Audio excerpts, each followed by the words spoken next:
This is the IELTS listening test. You will hear a number of different recordings, and you will have to answer questions on what you hear. There will be time for you to read the instructions and questions, and you will have a chance to check your work. All the recordings will be played once only. The test is in 4 parts. At the end of the test, you will be given 10 minutes to transfer your answers to the answer sheet. Now turn to Part 1.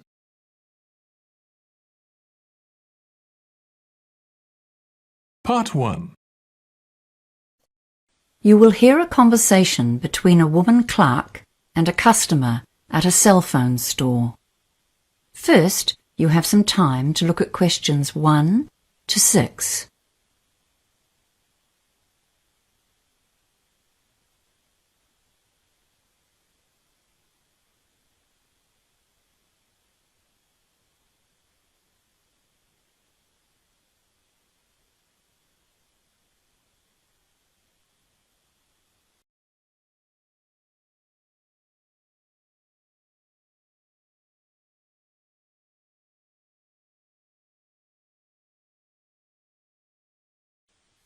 Now we shall begin. You should answer the questions as you listen, because you will not hear the recording a second time. Listen carefully and answer questions 1 to 6. Good morning. What can I help you with today? Well, I've just moved here, and I need to get a new cell phone number. Okay, we've got both prepaid plans and 24-month contract plans. I'll only be here for a year, so I think a prepaid plan is better. Can you tell me something about those? Of course. We've got a number of different plans.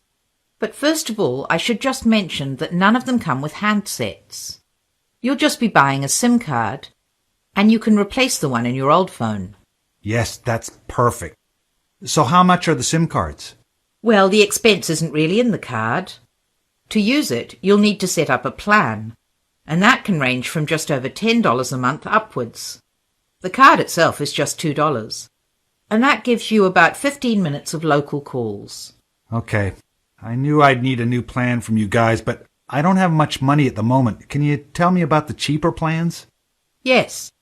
Our least expensive is the minimal plan. That's only $12 a month. That's good. But it's for someone who doesn't use their phone very much. You only get 40 minutes a month of talking time. Ah.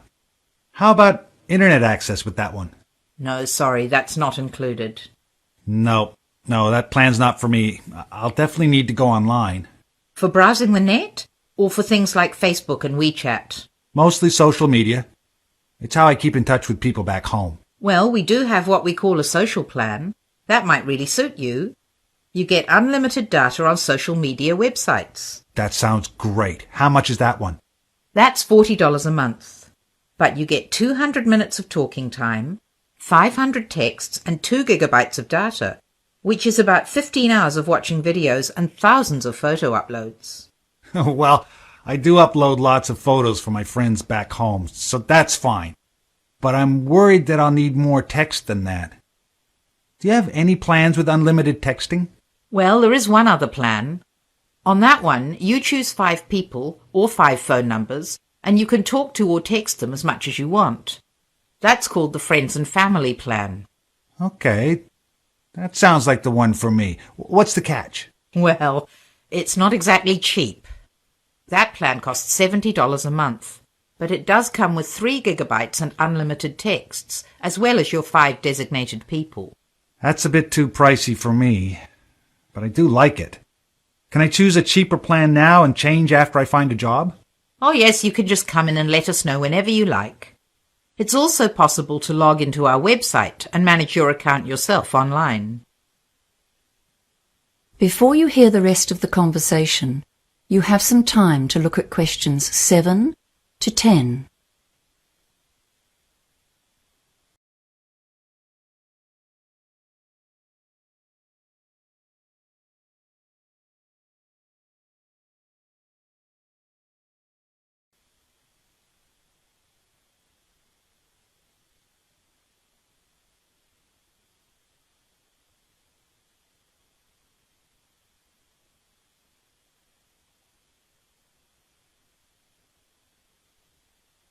Now listen and answer questions 7 to 10. Okay. I think the social media plan is the best option for the time being. Great. So we'll set you up today. We'll just fill in this sales form. Here's your new SIM card. I'll just need to record the number for you. Can you read me that number on the top left-hand side of the card? It's your new phone number. Yes.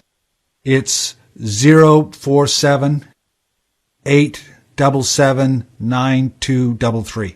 Okay, I got it. So remember, that's your new number, so you should write it down as well so you can inform your contacts. Hold on to this package that the SIM comes in. There's information on that about how to contact us, you know, just in case your phone gets lost or something like that. Oh, yes. That's important. So next, I'll need your name. Sure. It's Stephen. That's Stephen with a V. And my surname is Conway. That's Conway. Okay, that's cool. And your address, please? Well, at the moment, I'm living in temporary accommodation. Once I've found work, I'll be moving to a different place. Do you think that matters? Well, not really for now. But please let us know when you get a permanent address, okay? Yes, fine. So I'll give you my current address for now, then. It's 375 Thompson Avenue. Is that spelled Thompson? Yes, that's right. It's in Green Park. Ah, yes, okay. So the total for today is $42.50. That's the SIM card and the first month's plan. So just to confirm, I'll be able to get the SIM card today and start using it immediately? Yep, you've got the SIM card already. Oh, yeah, right, sorry. Now let me see if I have enough cash. 10, 20, 30... No, it doesn't look like I have enough. I guess I'll have to put it on my credit card. Here you are. No problem. Just a moment. So just sign here, please. Now, do you want help putting the SIM card into your phone?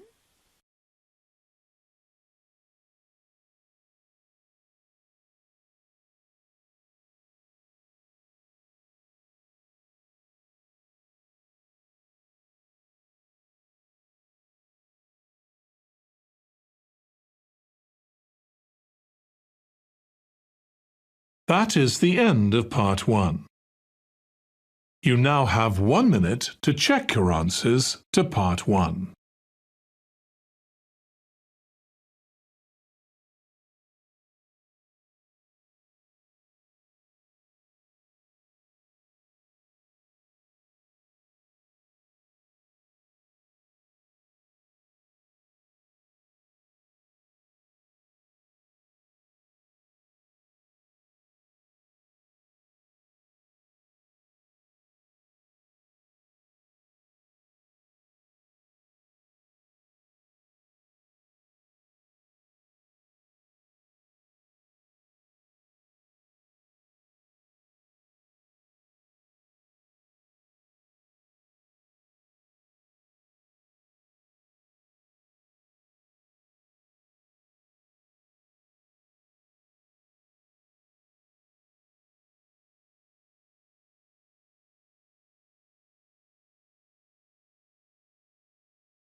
Part 2. You will hear a radio interview about an upcoming fair. First, you have some time to look at questions 11 to 14.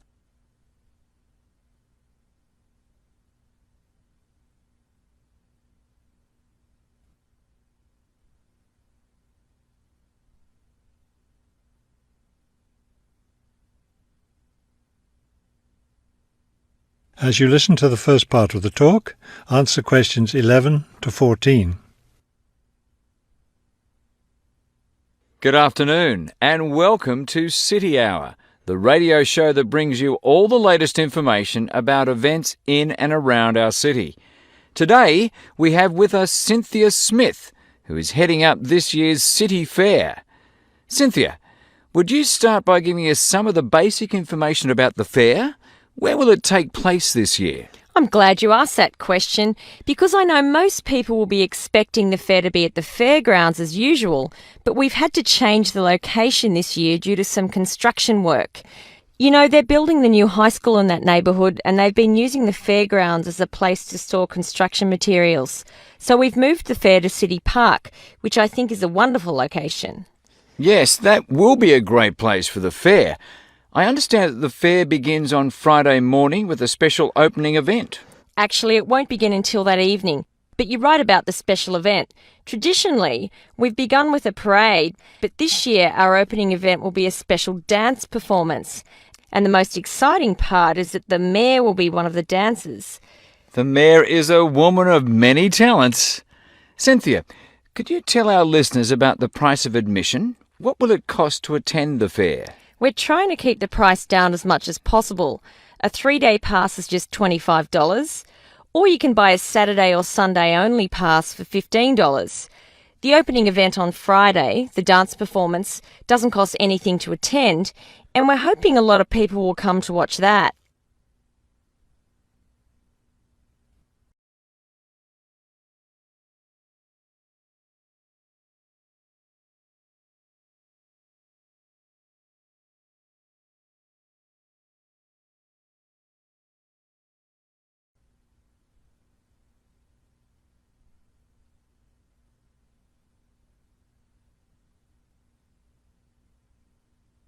Now listen and answer questions 15 to 20.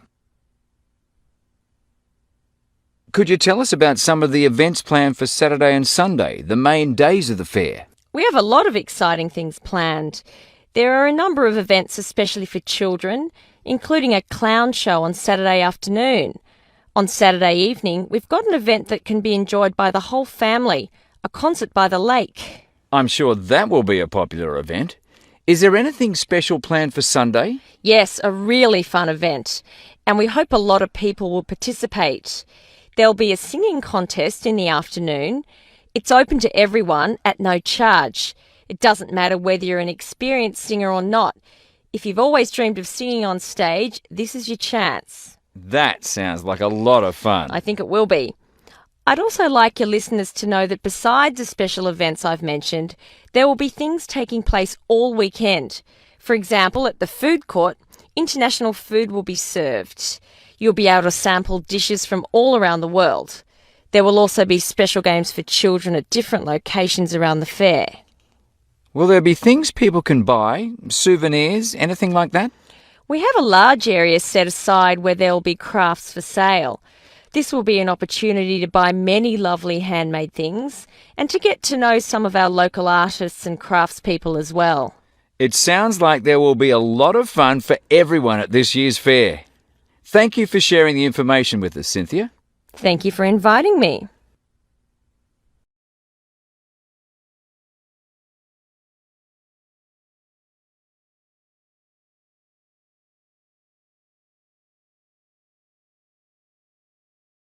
That is the end of part 2.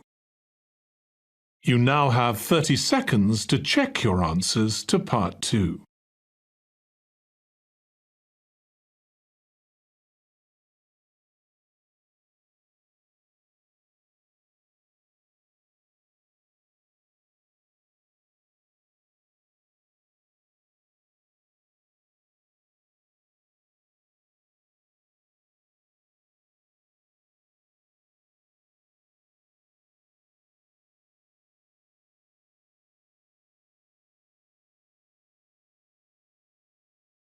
Part 3. Two high school students are reporting to their class about a project they have done on an Australian animal called the Tasmanian devil. Before you start listening, you have 30 seconds to look at questions 21 to 25.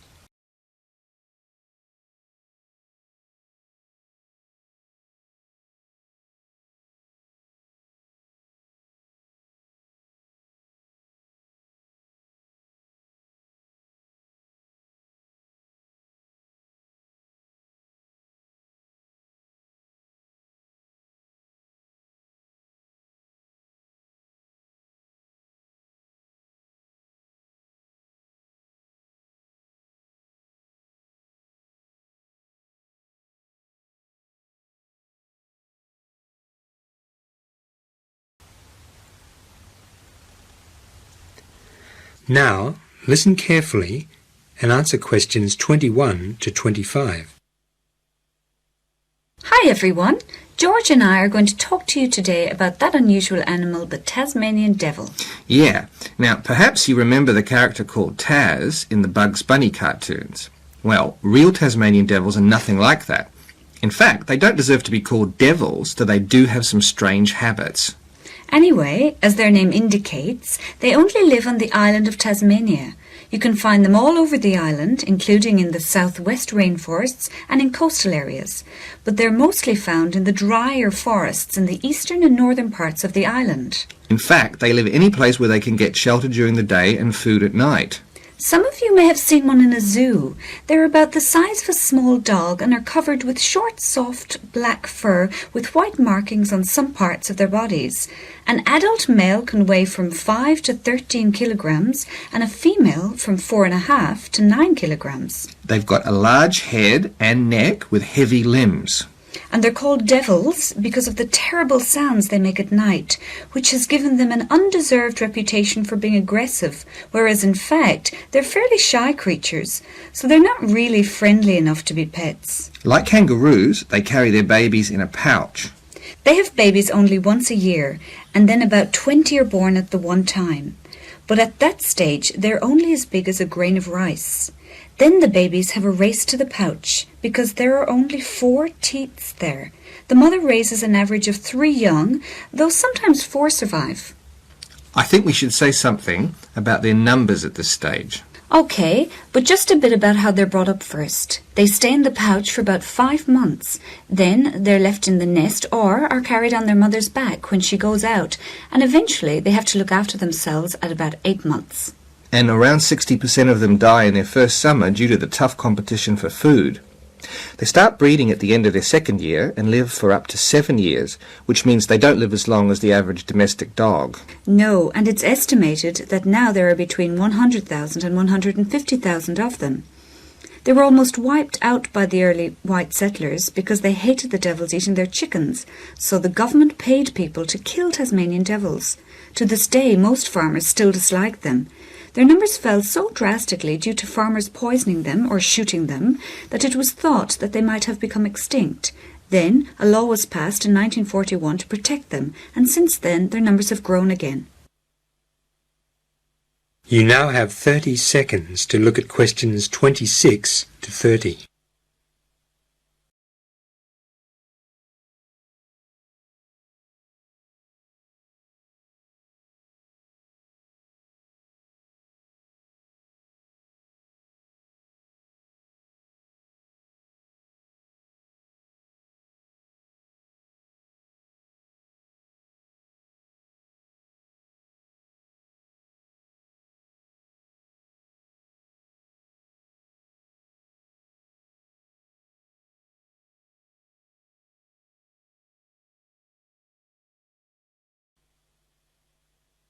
Now we want to talk about some of their habits. They live alone in places like hollow logs, caves, or in burrows underground, which they line with bark, grass, and leaves. They usually move slowly and look clumsy when they move quickly, but the young ones are more agile and can even climb trees. But one of the most amazing things about Tasmanian devils is how and what they eat. They've got incredibly strong teeth and jaws, so a large male can give you a bite as strong as a 50-kilogram dog. But don't worry, they don't eat people. Some farmers complain about them taking young lambs, but their diet consists mostly of animals which have already died. Strangely, they don't get ill when they eat sick animals because they've got digestive enzymes which kill the diseases in their own stomachs, so in that way they help prevent diseases from spreading. And they've got an undeserved reputation for being smelly, but in fact they wash themselves as much as cats do. They're nocturnal animals, so nighttime doesn't involve sleep. So they spend this time hunting, often travelling 15 kilometres and using their strong sense of smell to find food. They eat everything, including fur, and leave nothing behind except the largest bones. They go for wombats, wallabies, possums, birds, reptiles, amphibians, insects, fish, just about anything. Sometimes they raid chicken farms, which doesn't make them very popular with the farmers. Yeah, there can be up to 22 of them feeding off one carcass at the same time, and they're very greedy, noisy eaters with coughing, barking, and so on. It's quite common for them to bite each other to decide who can eat first, who goes second, and so on. They've got an incredible appetite. They can eat the equivalent of 40% of their own body weight in just half an hour, which is like a human eating about 25 kilograms of steak. And they make really good use of those strong, blunt teeth. When they're frightened, they show them by yawning, which is more effective than biting or barking. And when they're under stress, they emit a strong smell. But the only serious fighting that takes place is when they're looking for a mate. All in all, they're a fascinating little animal.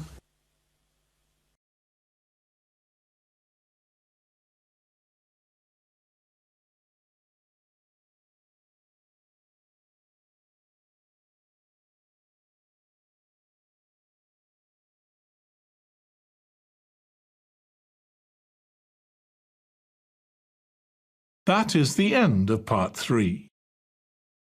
You now have 30 seconds to check your answers to part 3.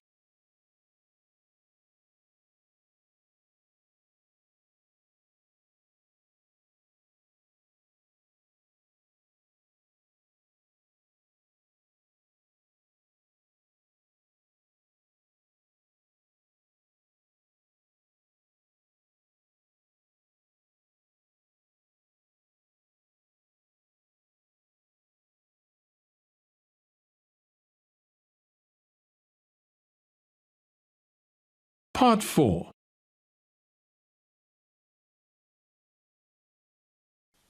You will hear a talk on the topic of world mythologies. First, you have some time to look at questions 31 to 40.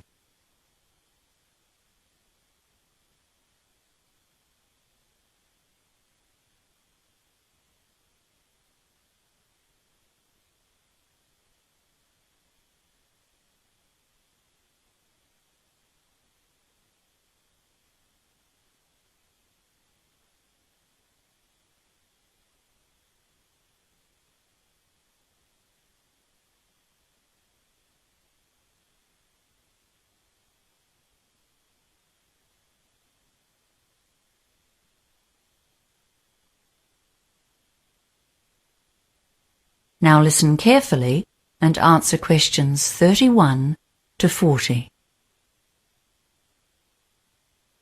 Today's lecture is about some of the common themes in world mythologies. Why do all cultures invent mythologies, and what do they have in common? Well, firstly, these stories provide explanations for the questions we all ask. How was the universe created? Where does the sun come from? What are the stars? A mythology is not the same as a religious doctrine, but nevertheless, most mythologies describe the creation of the world and how it was populated with people and animals. Mythological heroes are usually godlike characters with superhuman abilities and qualities, though they are not always benevolent. Some of them are jealous, proud, and deceitful, just like the humans who invent them. Although they are fantastical, the stories are accepted as a psychological reality by the cultures that create them. However, mythology has more than psychological meaning. Here's one example. In the period of ancient Chinese history known as the Warring States, China was changing. But the traditional mythologies reinforced the old political order. The emperor's chief minister noticed that some scholars were undermining the emperor by travelling through the country telling the old legends to the common people. Their stories were exerting a powerful influence on the community. The emperor forbade the telling of myths and commissioned the writing of new stories that supported his political ideas. Do not dismiss mythology as being old-fashioned and irrelevant to modern society. For example, George Lucas's Star Wars saga is a powerful retelling of an ancient mythological theme. When Luke Skywalker's story begins, He is an exiled and orphaned member of royalty, who is then called to an adventure where he meets the powerful wizard Ben Kenobi. During his quest he overcomes many dangers, slays the evil character Darth Vader, and rescues his beautiful sister Princess Leia. So you can see that we're still busily creating new myths in the form of movies, comic books and science fiction stories. This retelling of ancient legends speaks to us all at any age, as do the old stories that we have inherited from our own cultures. Stories from widely different cultures bear a strong resemblance to each other, and one of the best examples of this is the striking similarity of creation myths from around the world. In some of these stories, such as those from some American Indian tribes and the Aboriginal Australians, there is a creature, for example a crab or a giant tortoise. This creature dives into the ocean and retrieves a small piece of earth from which everything else is created. Water and earth are the two most common elements in all the creation myths. However, in many creation myths, the world starts in a state of chaos or a void, where there is no delineation of earth and sky. In Norse mythology, for example, a supernatural human being emerges from this void, and mountains, rivers and earth are formed from his flesh and blood. This godlike creature is called Ymir. This creation of natural features from the bodies of the gods is a common thread in other creation mythologies, such as those of Mesopotamia. It frequently takes place after a god has died or been killed, and this introduces another common mythological theme, family rivalry. The Greek culture is a good example of a creation myth that features a family of quarrelsome and aggressive gods, all battling for power and a role in the creation of the earth. Gaia, the earth, gives birth to Uranus, the sky, and these two create a family of children, including monsters who imprison, torture, and sometimes even kill and eat their own offspring. Creation myths do not provide examples of the cardinal virtues, but they do address universal themes of jealousy, war, and lust for power. Another common element is the image of a cosmic egg. One of the Chinese myths represents chaos as a hen's egg from which a creature called Pangu hatched. The parts of the egg separated. The heavy parts formed the earth, while the light parts formed the sky. For 18,000 years, the distance between the earth and sky increased by 3 meters a day, while Pangu grew at the same rate, his body filling the space between the two. Another mythology which features the earth and the sky separating comes from the Maori culture in New Zealand. In this story, the Sky Father, Rangi, and the Earth Mother, Papa, lie touching each other. They have many children, all boys, and these children plot together to separate their parents so that they can live in the light. After many failed attempts at separation, Tane, the god of the forest, lies on his back and pushes his parents apart with his legs. And where do humans feature in these stories? Most often they are formed after the creation of other natural features. For example, in the Chinese myth, humans were created from the fleas on Pangu's body. Once they had arrived on the scene, the humans often tried to elevate themselves to godlike status by taking knowledge from the gods. In Greek mythology, the humans tried to secretly take the knowledge of how to make fire.